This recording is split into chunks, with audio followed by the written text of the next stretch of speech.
Hey folks, how's it going? Today I'm going to show you how to make your own lactose-free milk. I was just puttering around in the kitchen and I was trying to get a bunch of stuff done and I needed to make my daughter a batch of lactose-free milk and I'm like, I have never shown you guys how to do this. And I mean real milk, I'm not talking nut juice, whatever you want to call it, it's not milk. It's okay if you drink that, that's fine, but it's not milk. Okay, so I mean real milk that you can drink, that you pay out the ass for at the store, right, for lactose-free milk. Now, to be transparent, we have too much raw milk to deal with because we have milk goats, but you can use this with raw milk or you can use it from milk from the store, whatever you want in that regard, as long as it's real milk. So the first thing you're going to need, besides milk, which is like a pretty standard precursor item if you're going to be doing something with milk, you're going to need these lactose drops, right? There are many kinds. This one's from Sinking Health. I'll drop the link in the description, but there are all different types out there. Now, it's really stupid easy. It is so easy, and lactose-free milk at the store is so expensive. So watch. This is a quart jar. This is a half gallon. You can scale the amount I put in here up or down. So for a quart jar, I need 14 drops. 1, 2, 3, 4, 5, 6, 7, 8, 9, 10, 11, 12, 13, 14, and it turns out that I can, in fact, count. Okay, so it's 14 drops per quart. That means it would be 28 drops, right? 14, yeah, that means it would be 28 drops for a half gallon, and then you can just kind of scale it up or down from there. And now I'm going to shake this because, despite what people think, cream does rise to the top of goat's milk. And now, get my hands to work. I'm going to pour milk over top. Really, this is all it takes. So, there's my quart of milk. Oh, forgot a lid. Put the lid on there. Give it a good shake, right? I like to put it in the bottom because I feel like when I don't know why my hand was also. I like to put it in the bottom of the jar because when I pour the milk over there, you know, it just helps it stir. But you can just put the milk in and drop it if you want. And then today is the 10th for me at my time in recording this, so I'm gonna put on there our May 12th. Because it takes 24 to 48 hours for the lactase enzymes, like the little bacteria in here, to eat the lactose. So I don't know if you know this, but when you buy lactose-free milk at the store, they've just used an enzyme to pre-digest the lactose. They've not somehow used like a chemical process or a machine process to strip the lactose out.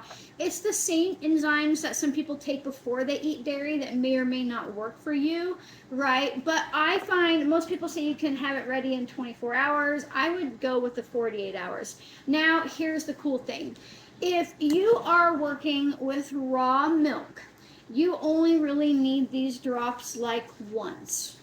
Because if you're on top of your game, before you finish all of this off, you would take your next quart here, because 2 quarts to half a gallon, so there's about a quart left in here, and you would put 1/4 cup of your lactose inoculated, lactose-free, lactase, there we go, lactase inoculated milk, raw milk, into your next batch, and then wait 24 to 48 hours, and ta-da, you have your next batch. And you can do it again and again like that with raw milk. Now, you can't do this. You can't do using the milk from last time to inoculate the next batch. If you are using pasteurized milk, you will need to use the drops every time, because the thing is, raw milk doesn't go bad, it goes different. Right, it'll sour, it'll turn into curds and whey. You can use it in all different stages. Pasteurized milk straight up rots. So if you put pasteurized milk that's already relatively older from one jar into your next jar, it can rot. Now, it's not that you can't pass bacteria on from older raw milk to new raw milk, but it still doesn't rot. It could change it. It could make it curdle faster if like the stuff is super old. But we're usually going through this within like a day and a half. So, you know, raw milk is good for like 4 or 5 days. So it's like I just put a little bit more in there and a little bit more in there. But most of you will probably be working with milk from the store. So you just need these lactase drops. They're not super expensive and it's not hard to do. So even if you have to continue buying these drops, and one of these bottles lasts like, what does it say, 52 servings. So that's a lot of milk, right? This can do a lot of milk.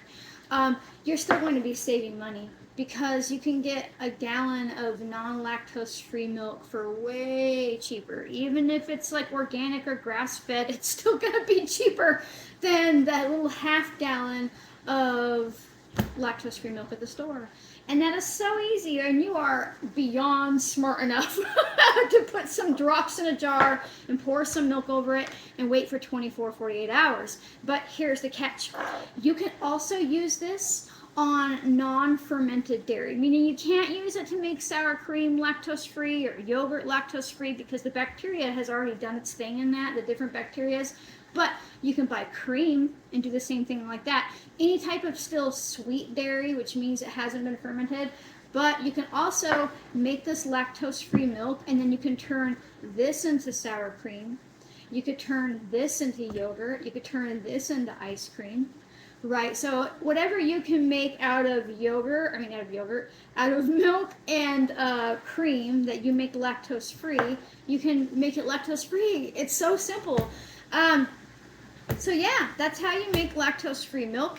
It's really, really not that hard. And, you know, you might have to grab some jars to do it into. It would be, you know, a little harder. I mean, I guess you could drop it right in the container. You could try that. But I don't know why you wouldn't be able to. I've just never done it that way, so I'm skeptical. But if you didn't want to make it all at once, like if you live in a household that has some people who are lactose free and some people aren't, like we do, like the only person in my home who can't tolerate lactose right now is my daughter, right? And so it's easier for us to make a small batch for her and then still have some for us. Right, so maybe that's why you wouldn't want to put it in the carton if some of you can drink regular milk, but some of you can't.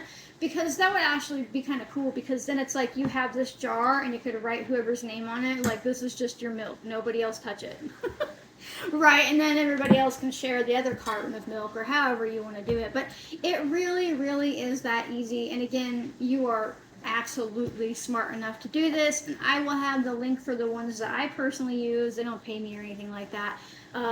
Dropped in the description if you want to check that out. So if you like my random videos, even if they have nothing to do with herbalism, make sure that you like, comment, share, turn on notifications and all that kind of stuff. Sharing is important because other people realize that they're smart enough to do this too. And think about how many people who are lactose intolerant right now that are like wasting money on the lactose-free milk from the store when they could be doing this. So if you share the video, they might be able to save a little bit of money. You can also consider becoming a member. It's just a way to throw me a couple bucks a month. You get access to videos early if I happen to upload them early in the week.